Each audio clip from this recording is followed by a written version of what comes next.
अस्सलामुअलैकुम। आज का जो हमारे पास टॉपिक है वो है हमारे पास एटॉमिक एब्जॉर्प्शन स्पेक्ट्रोस्कोपी। सही है। एटॉमिक एब्जॉर्प्शन स्पेक्ट्रोस्कोपी हमारे पास क्या है, एक ऐसी एनालिटिकल टेक्निक है जिसके अंदर हम क्वांटिफिकेशन ऑफ मेटल करते हैं। सही है।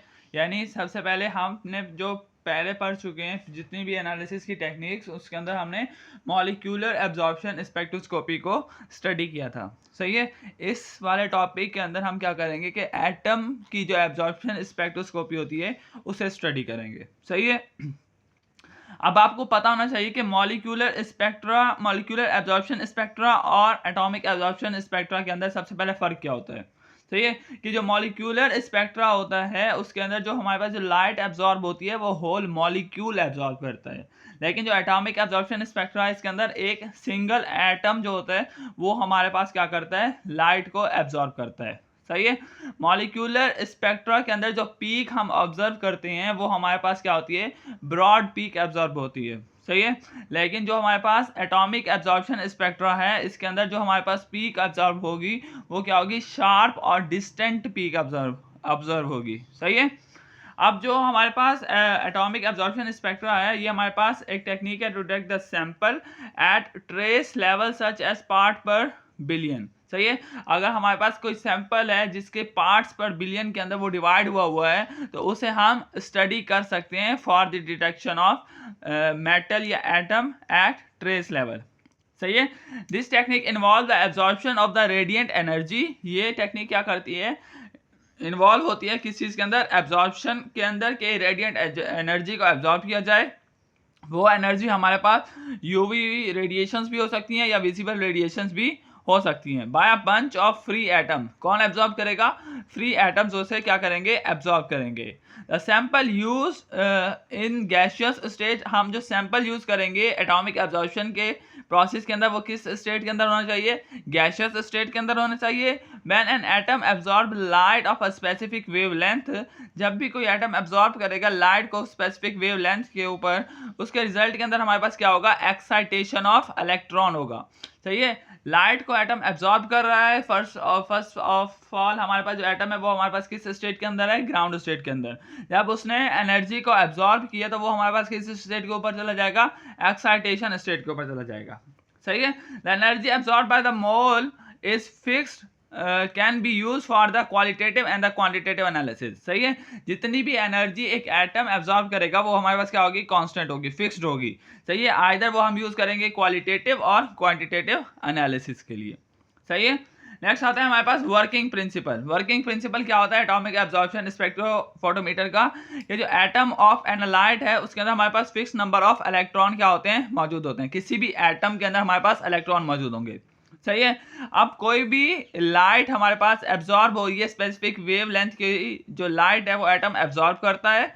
सही है। जो इलेक्ट्रॉन प्रेजेंट होते हैं डिफरेंट एनर्जी लेवल्स और या ऑर्बिट्स के अंदर, वो हमारे पास क्या करेंगे, एब्जॉर्ब करेंगे लाइट्स को और मूव करेंगे lower energy state to the higher energy level के ऊपर। सही है। The extent of the absorption is directly proportional to the number of atom in the ground state. ये बात आपको याद रखनी है कि एटॉमिक एब्जॉर्प्शन स्पेक्ट्रोमेट्री के अंदर जो हमारे पास एक्सटेंट ऑफ एब्जॉर्प्शन होगा वो डायरेक्टली प्रोपोर्शनल होगा कि कितने नंबर ऑफ एटम हमारे पास ग्राउंड स्टेट के अंदर मौजूद हैं। सही है। इसके अंदर हमारे पास एक बोल्ट्जमैन इक्वेशन आती है। बोल्ट्जमैन इक्वेशन हमारे पास क्या करती है कि n1/n0 is equals to g1/g0 E delta E upon K T. सही है। अब हमारे पास जो n1 है वो हमारे पास क्या है, number of atom in the excited state. सही है। n0 क्या है, number of atom in the ground state. g1/g0 क्या है कि रेशियो है किसकी, statistical weight of the ground state and the analytical state. यानी जो हमारे पास एटम है उसका वेट क्या है, ग्राउंड स्टेट के ऊपर और एक्साइटेड स्टेट के ऊपर। डेल्टा ई हमारे पास क्या है, एनर्जी एक्साइटेशन है। सही है।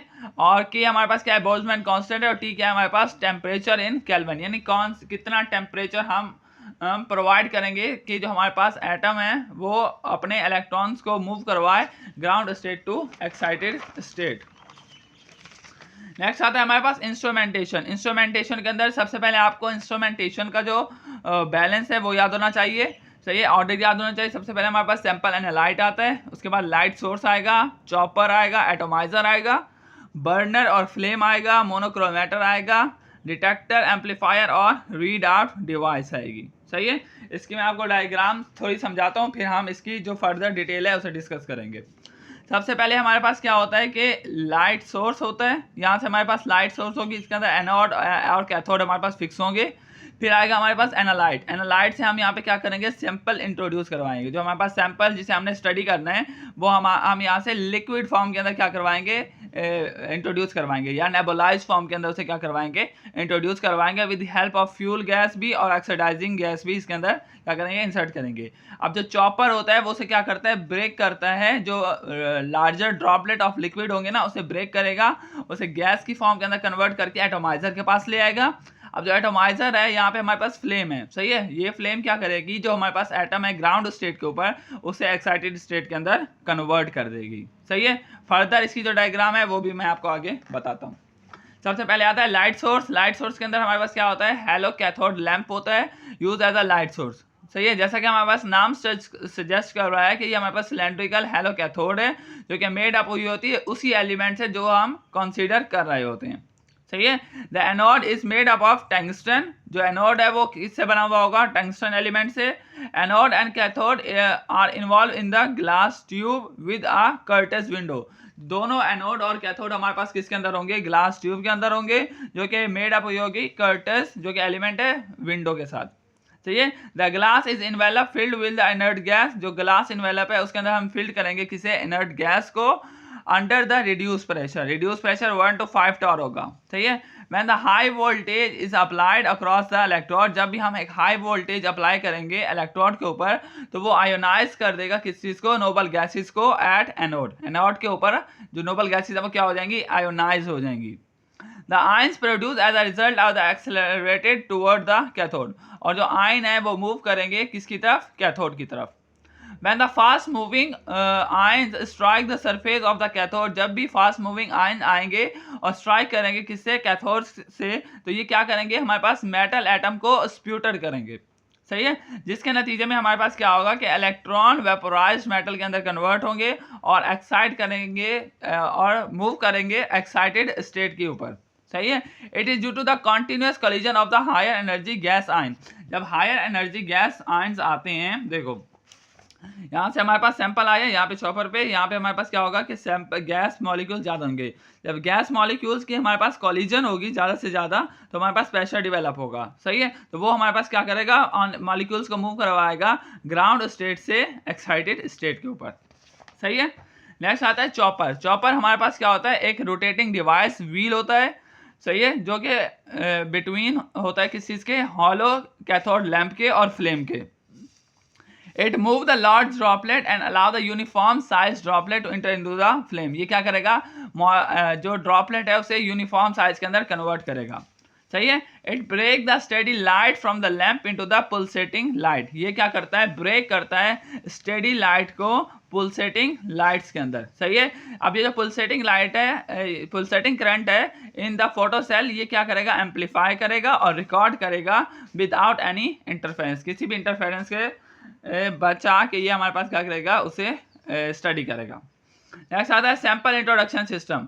It is use to transfer sample to the atomizer. ये हम यूज़ करते हैं किस चीज़ के लिए, सैंपल को ट्रांसफर करने के लिए और उसे मूव करने के लिए एटोमाइजर की तरफ। It should be produce no interference, ये हमारे पास कोई भी इंटरफेरेंस नहीं करवाता, and must be independent of the sample type, और ये इंडिपेंडेंट होता है किसी भी सैंपल टाइप के ऊपर। Universal for all the atomizer, pneumatic nebulizer are commonly used for introducing the solution. पता होना चाहिए कि जो एटॉमिक एब्जॉर्प्शन स्पेक्ट्रोस्कोपी है उसके अंदर जो हम नेबुलाइजर यूज करते हैं वो हमारे पास कौन सा होता है, न्यूमेटिक नेबुलाइजर हम कॉमनली यूज करते हैं। A jet of compressed gas, nebulization gas, and aspirate the nebulized solution into the sample and suck through the capillary tube. सही है, तो वो हमारे पास क्या करते हैं, सैंपल को सख्त करवाते हैं। ये हमारे पास यहाँ पे सैंपल है ना, ये हमारे पास सैंपल यहाँ पे सक होगा, यहाँ पे ऑक्सीडाइजिंग गैस भी आ गई, फ्यूल गैस भी आ गई, एस्पायरेट हो गई, चॉपर के अंदर जाएंगे, यूनिफॉर्म ड्रॉपलेट के अंदर कन्वर्ट होंगे, फिर एटोमाइजर के पास जाएंगे और फ्लेम उसे क्या करेगी, ग्राउंड स्टेट से एक्साइटेड स्टेट के ऊपर कन्वर्ट करेगी। नेबुलाइजर के अंदर हम कंसेंट्रिक नेबुलाइजर भी यूज़ करते हैं और एंगुलर और क्रॉस फ्लो नेबुलाइजर भी यूज़ करते हैं। इस केस के अंदर हमने एंगुलर यहाँ पे एंगल बन रहा है ना, एंगुलर और क्रॉस फ्लो नेबुलाइजर हमने यूज़ किए। नेक्स्ट आता है एटोमाइजर। एटोमाइजर हमारे पास क्या होता है, the analyte is broken into the free atom with the atomiser. सही है, ये हमारे पास क्या करेगा, एनालाइट को ब्रोक करेगा फ्री एटम्स के अंदर with atomiser. For this purpose a very high pressure is required. इस चीज़ के लिए हमें एक हाई प्रेशर रिक्वायर्ड होता है। Only a portion of the sample solution is introduced into the burner chamber through the nebuliser. ये हमारे पास कब हाई प्रेशर रिक्वायर्ड होगा, जब हम सैंपल्स को इंट्रोड्यूस करवाएंगे नेबुलाइजर के थ्रू, किसके अंदर, नेबुलाइजर बर्नर चैम्बर के अंदर। जब बर्नर चैम्बर के अंदर, ये हमारे पास क्या है, बर्नर चैम्बर है ना, बर्नर चैम्बर के अंदर यहाँ से हमारे पास एटम नेबुलाइज होके आ गया। अब इस स्टेज के ऊपर हमें क्या चाहिए, हाई टेम्परेचर चाहिए। हाई टेम्परेचर के ऊपर ही तो हमारे पास जो मॉलिक्यूल है, जो एटम है, वो मूव करेगा ग्राउंड स्टेट से एक्साइटेड स्टेट के ऊपर। In the bottom of the chamber, large particle are accumulated and drained off. जो large particle होते हैं उन्हें हम drain कर लेते हैं। अब हम जो नेक्स्ट टॉपिक है वो हम नेक्स्ट लेक्चर के अंदर स्टडी करेंगे।